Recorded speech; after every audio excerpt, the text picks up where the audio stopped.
string theory comes along and suggests that inside these particles there is something else. So if I take a little quark and I magnify it, conventional idea says there's nothing inside, but string theory says I'll find a little tiny filament, a little filament of energy, a little string-like filament. Di episode sebelumnya, kita sudah membahas bagaimana quark dan string teori muncul sebagai jawaban atas misteri partikel-partikel dasar di alam semesta. Tapi, ada satu pertanyaan besar yang belum kita jawab. Kenapa harus 10 dimensi? Kenapa kita membutuhkan dimensi yang lebih tinggi? Untuk memahami hal ini, coba bayangkan sebuah gitar. Senarnya bisa bergetar dengan berbagai cara untuk menghasilkan nada yang berbeda. Tapi bayangkan jika senar itu hanya bisa bergerak ke kiri dan kanan. Nada yang dihasilkan akan sangat terbatas. Tapi, kalau kita izinkan senar itu bergetar ke atas, ke bawah, atau bahkan memutar, maka akan ada jauh lebih banyak nada yang bisa dihasilkan. And just like the string on a violin, I pluck it and it vibrates, creates a little musical note that I can hear. The little strings in string theory, when they vibrate, they don't produce musical notes, they produce the particles themselves. String dalam teori string juga seperti itu. Jika string hanya bergetar dalam 4 dimensi yang kita kenal, maka variasi getarannya sangat terbatas dan tidak bisa menjelaskan semua partikel di alam semesta. Tapi ketika kita menambahkan dimensi tambahan, string bisa bergetar dalam lebih banyak cara dan menghasilkan partikel-partikel yang berbeda, termasuk gaya fundamental seperti elektromagnetisme dan gravitasi. Selain itu, teori string juga dapat memprediksi bagaimana partikel-partikel tersebut berinteraksi. Sampai sini, mungkin teori string terdengar cukup menjanjikan untuk menjadi teori dari segalanya. Namun, terdapat 3 masalah utama dengan teori ini.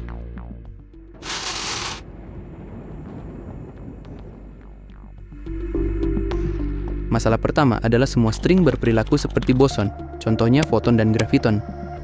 Sedangkan dalam model standar, terdapat jenis partikel lain yang dikenal dengan fermions, contohnya adalah elektron. Masalah kedua yang muncul adalah kehadiran partikel hipotetis yang disebut dengan tachyon. Tachyon adalah partikel hipotetis yang memiliki massa imajiner atau kuadrat massa negatif dan selalu bergerak lebih cepat dari kecepatan cahaya. Hal tersebut terjadi karena ketidakstabilan akibat seluruh partikel adalah jenis boson, sehingga tidak ada mekanisme supersimetri yang bisa menyeimbangkan energi potensial vakum. Dan masalah ketiga adalah teori ini hanya bekerja jika kita memiliki 26 dimensi. Tanpa itu, teori ini tidak bisa dikuantisasi secara benar karena ada anomali kuantum yang bikin teori ini tidak masuk akal. Seperti yang kita ketahui, persamaan klasik seringkali tidak masuk akal ketika diterapkan pada level kuantum. Dan agar teori ini tetap konsisten, maka dibutuhkan 26 dimensi tambahan sebagai solusinya.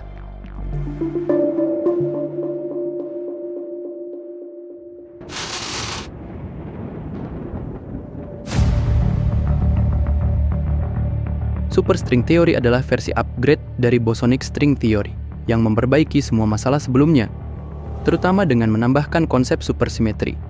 Supersimetri sendiri adalah gagasan bahwa setiap partikel di alam semesta punya pasangan super, di mana boson sebagai partikel pembawa gaya akan selalu memiliki pasangan fermion, yaitu partikel penyusun materi. Dalam superstring, ilmuwan menambahkan variabel baru yang disebut spinor. Spinor adalah representasi matematika yang digunakan untuk mendeskripsikan fermion seperti elektron, quark, dan neutrino di dalam fisika kuantum. Penambahan spinor ini membuat string tidak hanya bisa bergetar sebagai boson, tetapi juga sebagai fermion. Dengan adanya fermion, energi vakum menjadi lebih stabil sehingga kita tidak lagi memprediksi kehadiran tachyon. Selain itu, perhitungan matematis di superstring teori menjadi konsisten tanpa perlu 26 dimensi, melainkan cukup dengan 10 dimensi. Dengan ini, setidaknya kita sudah menyelesaikan 2 permasalahan utama, yaitu menghilangkan kehadiran tachyon dan menghadirkan keberadaan fermions. Maka, pertanyaan terakhirnya adalah, jika alam semesta kita hanya memiliki 4 dimensi yang bisa diamati, lalu di mana 6 dimensi lainnya berada?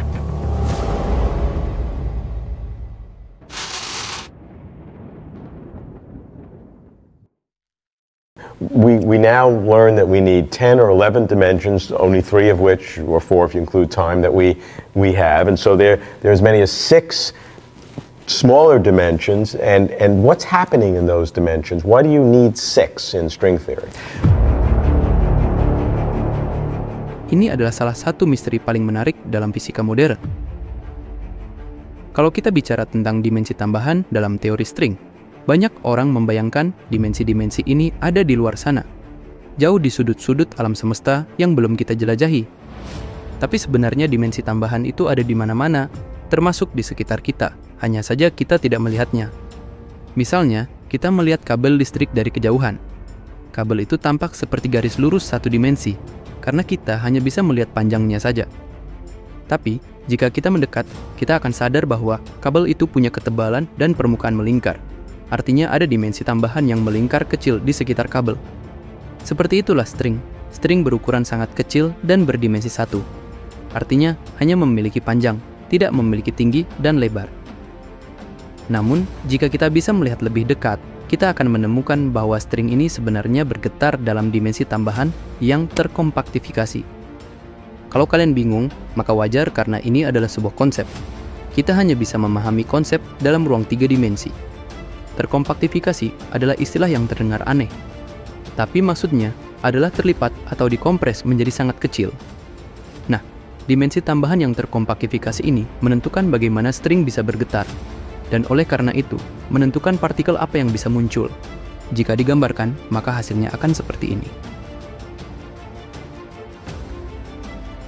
Tenang saja, kita tidak bodoh jika semakin bingung melihat gambar tersebut, karena semua orang pasti bingung. Anggap saja ini adalah hukuman yang harus kita terima, karena menggambarkan objek 10 dimensi pada layar 2 dimensi.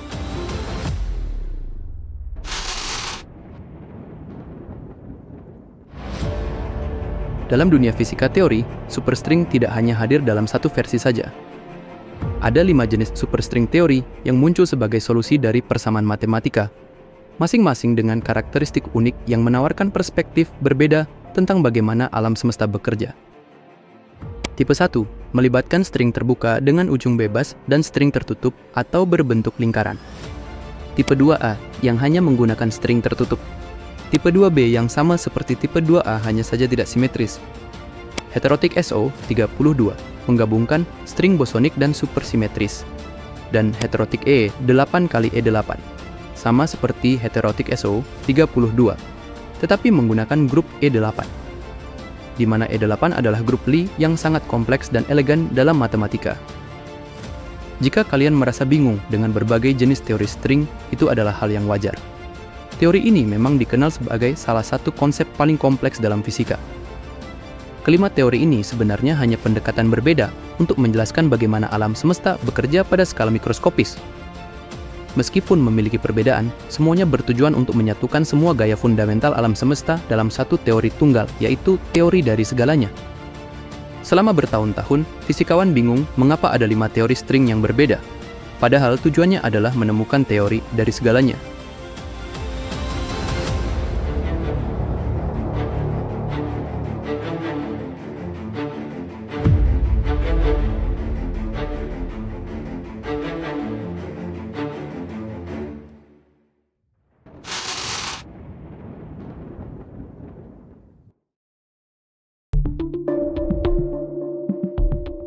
Pada tahun 1995, Edward Wheaton mengusulkan bahwa kelima teori ini sebenarnya hanyalah aspek yang berbeda dari satu teori besar yang disebut M-teori. M-teori memperkenalkan dimensi ke-11, di mana string tidak hanya berupa garis satu dimensi, tapi bisa juga berupa membran 2 dimensi atau objek higher dimensional lainnya yang disebut branes. Ide tentang 11 dimensi muncul karena adanya hubungan matematis yang disebut dualitas antara teori-teori string yang berbeda. Dualitas ini menunjukkan bahwa beberapa teori string yang tampaknya berbeda sebenarnya adalah deskripsi yang sama dari fenomena fisika pada skala energi yang berbeda. Dalam proses ini, para fisikawan menemukan bahwa jika mereka menambahkan satu dimensi ekstra, maka semua 5 teori string tersebut bisa dihubungkan menjadi satu teori tunggal yang konsisten. Dimensi ke-11 ini memungkinkan adanya membran atau M-branes yang lebih kompleks daripada string, seperti membran 2 dimensi dan objek higher dimensional lainnya. Selain itu, gravitasi kuantum hanya bisa muncul secara alami dalam kerangka kerja M-teori jika terdapat 11 dimensi. dimensi tambahan ini dipercaya terkompaktifikasi dalam bentuk ruang yang sangat kecil dan hanya bisa diamati pada skala energi yang sangat tinggi. Meskipun M-teori masih bersifat hipotetis, teori ini menawarkan kemungkinan untuk menyatukan semua gaya fundamental seperti gravitasi, elektromagnetisme, gaya nuklir kuat, dan gaya nuklir lemah dalam satu kerangka kerja matematis. Dengan kata lain, semua jenis string yang kita kenal hanyalah bayangan dari sesuatu yang lebih besar di dimensi yang lebih tinggi. Sesuatu yang mungkin merupakan jawaban terakhir tentang bagaimana alam semesta bekerja. Theory of everything sejauh ini masihlah sebuah hipotesis yang dibangun di atas fondasi asumsi demi asumsi. Tidak ada eksperimen langsung yang menghasilkan data empiris, tidak ada foto nyata, tidak ada rekaman video yang menangkap keberadaan objek-objek fundamental ini secara langsung. Namun, ketidakhadiran bukti visual bukan berarti teori ini lemah, apalagi sekadar isapan jempol. Justru sebaliknya, setiap pijakan dalam teori ini didukung oleh persamaan matematika yang kompleks, teruji, dan koheren. Maka jika ada satu cara terbaik untuk melihat teori ini, anggaplah ia sebagai puncak pencapaian intelektual manusia di abad ini dalam memahami misteri semesta sejak dentuman pertama Big Bang. Lantas, apakah kita salah jika belajar sesuatu yang masih berupa hipotesis? Nyatanya, dalam sejarah sains, ini bukan hal baru. Banyak teori revolusioner dalam fisika yang dahulu hanya sekadar spekulasi justru berbuah penghargaan Nobel. Seperti quark, gravitasi, lubang hitam, hingga keberadaan galaksi. Semua ini pada awalnya hanyalah prediksi matematis yang tak dapat diamati secara langsung. Sampai saat ini pun, tidak ada alat yang benar-benar mampu memotret mereka secara kasat mata. Setiap gambar atau video yang beredar, dari lubang hitam hingga model partikel subatom, hanyalah interpretasi berbasis simulasi komputer dan hasil rekayasa visual. Misteri yang belum terpecahkan adalah bahan bakar bagi rasa ingin tahu manusia. Maka, teruslah bertanya, teruslah mencari. Semesta ini masih menyimpan lebih banyak rahasia yang menunggu untuk diungkap. Dan pada akhirnya, realitas sejati alam semesta ini hanyalah milik Sang Pencipta, dan dialah yang benar-benar mengetahui apa yang ada di baliknya